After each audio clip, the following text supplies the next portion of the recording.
Hi, my name is Anna Mason with Anna Mason Consulting. Today I'm going to go over the four factors, the four major motivating drives and needs of the predictive index. So by the end of this session, you'll have a basic understanding of the four major motivating drives and needs, and you'll be able to apply this information to help you understand what motivates you and your team. Let's get started. These are the four factors that we measure in PI. A represents dominance. That's the drive to exert one's influence on people or events. B measures extraversion, the drive for social interaction with other people. C measures patience, the drive for consistency and stability. And D measures formality, the drive to conform to rules and structure. Remember that when we're looking at these drives, the further away from the midpoint, the more expressed these drives are, either high or low. Remember also that high is not better than low, nor vice versa. It's just the way we talk about the drives. So what is dominance? Let's talk about when someone's high in dominance. If they're very driven by dominance. That means that they really want to make an impact.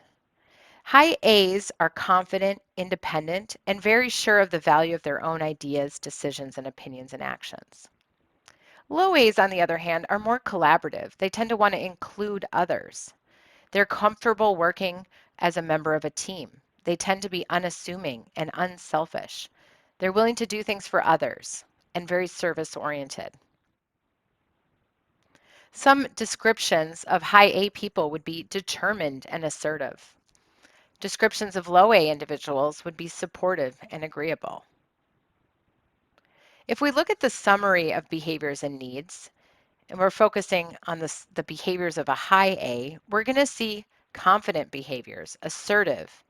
They're going to be decisive. They may have strong opinions and be independent thinking and acting, and willing to take risks. By risks, I mean doing something new that they've never done before without any information. High A's are willing to do that. So what does a high A need? They're going to need independence, freedom to get things done their own way, opportunities to influence and compete, and reward for individual contributions. Low A's, on the other hand, are going to have behaviors that are more agreeable, cooperative. They accept rules and policies in the sense that they don't challenge the status quo. They tend to seek harmony and avoid risk and confrontation. So what does a low A need? They're going to need encouragement, reinforcement, and supportive leadership. They want team recognition and freedom from risk, freedom from doing things that they've never done before with no information.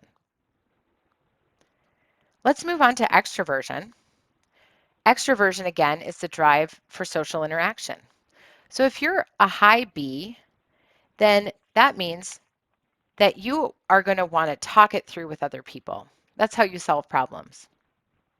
High Bs are outgoing, communicative. They tend to be rather socially oriented.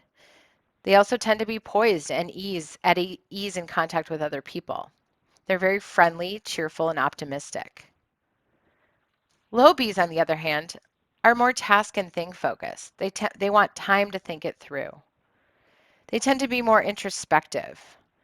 They're more interested in and more comfortable in work-related activities and activities of a social nature. They tend to want to think before speaking. Some of the behaviors of a low B are going to be private and reflective. A high B will be more sociable and influential.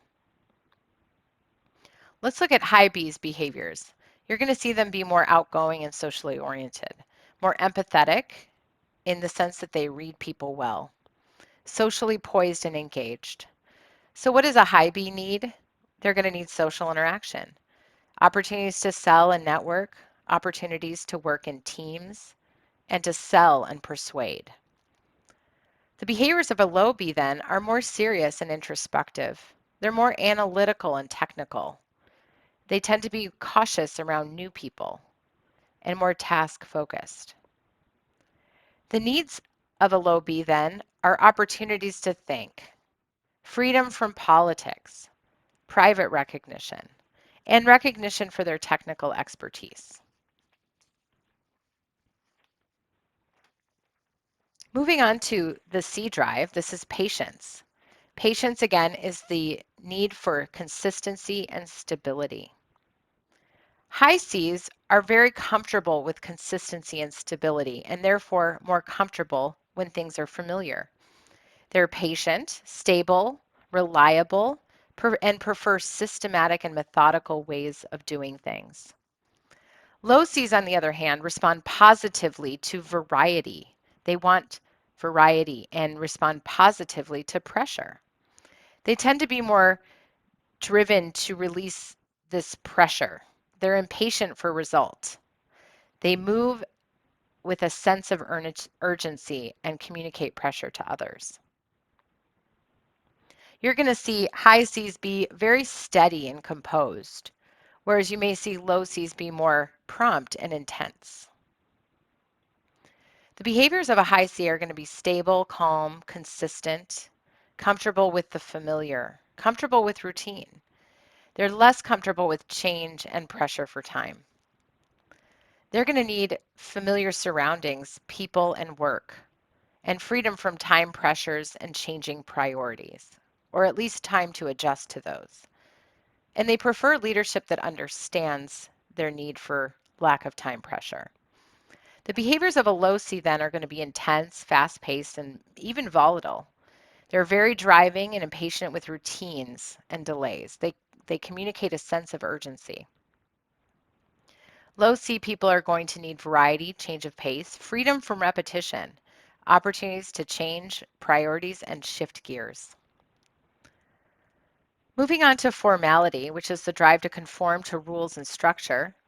High Ds want rules and structure. They prefer framework and structure. They're conscientious, thorough, and careful for whatever they're responsible for and making sure that it's done right. They're very attentive and accurate with details. Low Ds, on the other hand, prefer not to be confined by rules and structure. They're more informal and flexible in their approach to the technical and social aspects of work. They're more concerned with the results than the details. You're going to see low Ds be much more flexible and spontaneous, whereas high Ds are diligent and structured. High Ds are going to be organized, precise, attentive to details, cautious and conservative, and even risk adverse. They're going to need structure, rules, a quote-unquote book to learn from, thorough job training, and recognition for the quality of the work that they try so hard to do well. Low Ds are going to be more casual, even informal, uninhibited, tolerant of risk and uncertainty. They want to delegate details freely. They need freedom from structure and control and process, opportunities to make exceptions, and opportunities to delegate the details. So those are your 4 major motivating drives and needs. Let's talk about each drive and where the confidence comes from. So when we're talking about less than average dominance, again, the focus is team, your participation in the team, what's going on right now, and collaboration. So the confidence of a low A comes from harmony. Working with a team comes from that encouragement and reassurance. If you have more than average high A, your focus is on how you're going to get it done, winning, the results, and what's next. So your confidence comes from inside yourself, what you know you can do that's new. Autonomy, independence, and ownership. If you take these things away from a high A or a low A, then their confidence goes down. I don't mean self-esteem. That's different. I just mean their confidence to do their work well. Let's look at extroversion. If you're lower than average in extroversion, so a low B, your focus is on things, tasks. You're more analytical and technical. You're more introspective. So your confidence comes from time to think, comes from privacy. If you have higher than average extroversion, your focus is the opposite. It's relationships, connecting with people, winning people over. So the confidence comes externally from social validation and social engagement. If you have lower than average patience, your focus is multitasking. You're intense, you're restless, and you want variety. So your confidence comes from responsiveness, quick pace, quick action. If you have higher than average C, your focus is relationships, familiar relationships, stabilizing relationships. So your confidence comes from that stability, from that reliability, consistency, and predictability. And then finally, if you have lower than average formality, your focus is trying new things. It's outside of the box thinking. It's unstructured. So your confidence comes from freedom, flexibility, latitudes and liberties. Your focus, if you have more than average formality, is again operational, how you're doing things, systems and processes, doing it right. So your confidence comes from certainty, structure, knowledge, and experience. Let's apply some of what we've learned to this pattern here. This is a collaborator-operator hybrid pattern, so kind of a combination pattern. Let's look at the dots and analyze this pattern a little bit. This person is in the second sigma low A, so they're very collaborative. They're situationally extroverted because their B is right on the midpoint. They're in the second sigma high C, so they're very patient.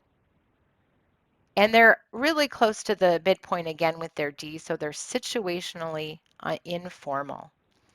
Overall, I would say that this is a very collaborative and very patient person who enjoys working with people but isn't bold and is relaxed and flexible with rules.